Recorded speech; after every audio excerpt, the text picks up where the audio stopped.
श्री शिवाय नमस्तुभ्यं। गलत मार्ग पर चलने वाला व्यक्ति अगर शंकर भगवान पर एक लोटा जल, मात्र थोड़ा सा इत्र डालकर, कोई भी इत्र जो तुम्हारे पास में हो वो डालकर, अगर इत्र भी ना मिले तो किसी फूल की पंखड़ी को डालकर शिव को समर्पित करने लगता है, महीना भर लगता है, उसका मार्ग विभाजन हो जाता है, गलत मार्ग से सतमार्ग की ओर चले जाते हैं। आप उसको शिव भक्ति में लगा दो, आप उसको शंकर की भक्ति में लगा दो, आप उसको शिव स्मरण में लगा लीजिए, आप उसको शिव भक्ति की ओर लेकर चले जाए।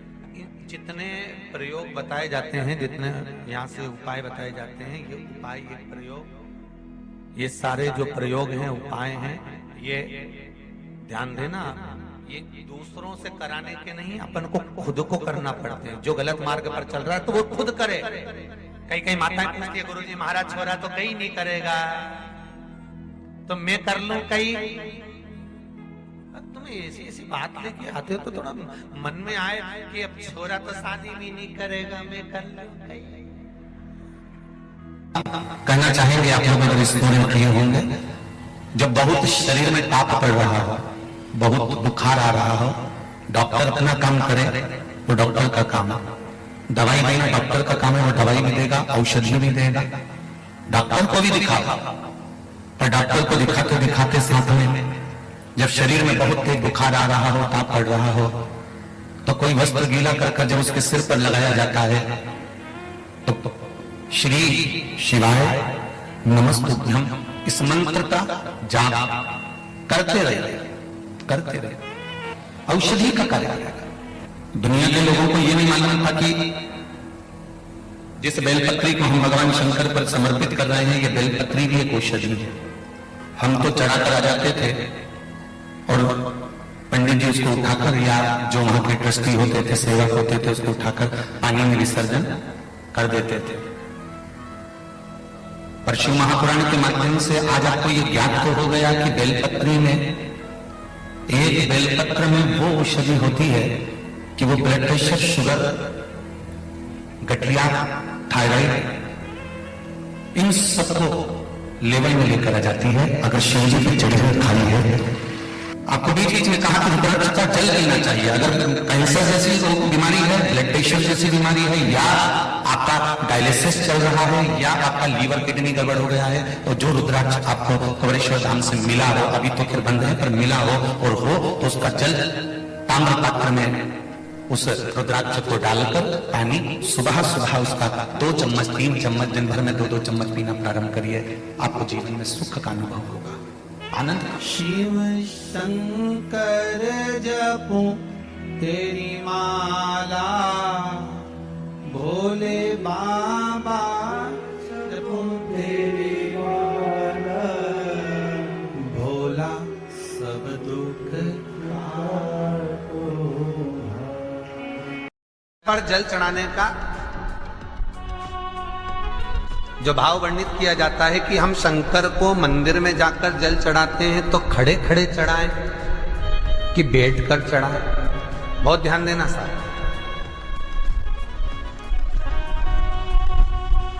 शंकर में मंदिर में जाकर हम भगवान शंकर को जल चढ़ाएं तो खड़े होकर चढ़ाएं कि बैठकर चढ़ाएं। अब 2 तरह का शिवलिंग है मंदिरों में, 2 तरह का शिवलिंग का निर्माण होता है, ठीक है। एक विष्णु शिवलिंग,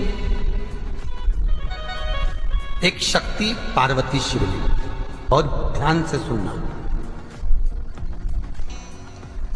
2 तरह का शिवलिंग मंदिरों में होता है, 2 तरह का शिवलिंग मंदिरों में होता है, समझ लेना बहुत अच्छी तरह से। एक शिवलिंग वो होता है जो जमीन पर डायरेक्ट जलाधारी रहती है, शिवलिंग रहता है, ऐसी जलाधारी पूरी की पूरी, और शिवलिंग जमीन पर रखा रहता है, भूमि पर रखा रहता है, डायरेक्ट जमीन पर। आप जल ले जाकर चढ़ाए, निकल गया रास्ते से। एक शिवलिंग जो जमीन पर डायरेक्ट शंकर भगवान की जलाधारी और शिवलिंग रखा रहता है, वो शक्ति शिवलिंग कहलाता है।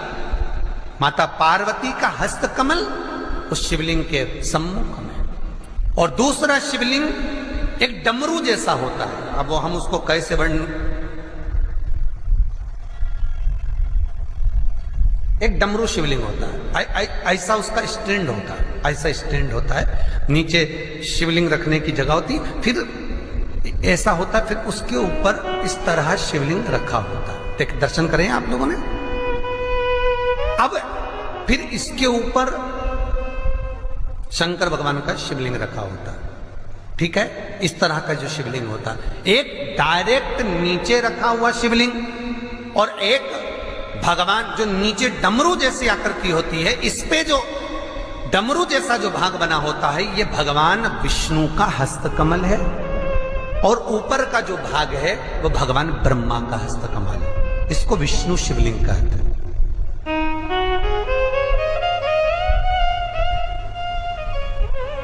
इसको हरीश्वर महादेव भी कहा जाता है। कौन सा महादेव कहते हैं? हरि सर्वेश्वर महादेव। हरीश्वर महादेव भी कहते हैं, हरि सर्वेश्वर भी कहते हैं। तो डमरू जैसा जो शिवलिंग का निर्माण हुआ है मंदिर में, अगर शिवलिंग ऊंचा है, शिवलिंग थोड़ी सी हाइट पर है, ऊंचाई पर है, और डमरू जैसा भाग फिर उसके ऊपर जलाधारी के बाद शिवलिंग निर्माण किया गया है, तो वो विष्णु शिवलिंग कहलाएगा, वो हरीश्वर शिवलिंग कहलाएगा, वो हरि वंश शिवलिंग कहलाएगा, हरीश्वर कहलाएगा। और जो डायरेक्ट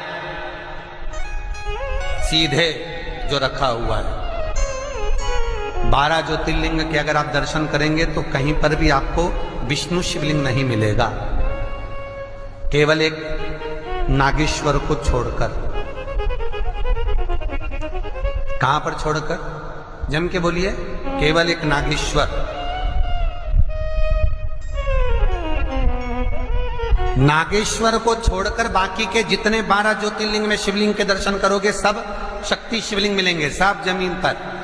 आप जितने भी देखेंगे, काशी का देखेंगे, महाकालेश्वर देखेंगे, तो डायरेक्ट जमीन पर जलाधारी बनी है महाकाल बाबा की, डायरेक्ट जमीन पर बनी है, कोई ऊंचाई नहीं है, डायरेक्ट जमीन पर फिर शिवलिंग है।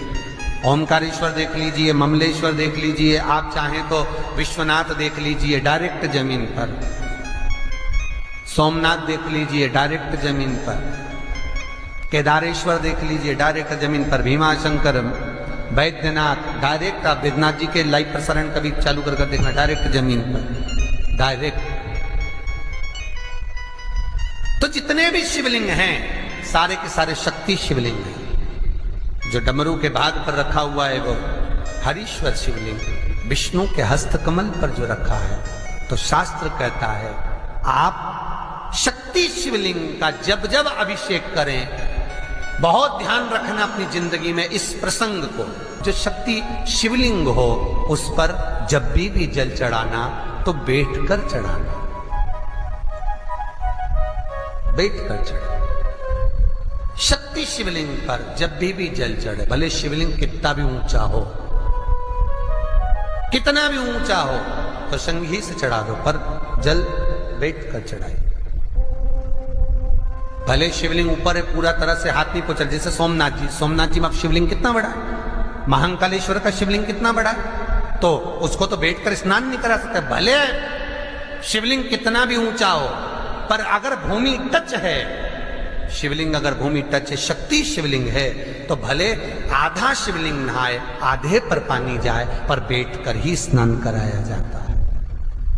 और महाराज, यदि हरीश्वर शिवलिंग है, अर्थात भगवान विष्णु के हस्तकमल पर, ब्रह्मा के हस्तकमल पर यदि शिवलिंग है, तो वो शिवलिंग का जब भी स्नान कराएंगे, अभिषेक कराएंगे, पूजन कराएंगे, तो खड़े होकर ही करना है। और खड़े होने का भी तरीका होता है, दोनों चरण बराबर में रखकर कभी भी शंकर भगवान के शिवलिंग का स्नान नहीं कराया जाता।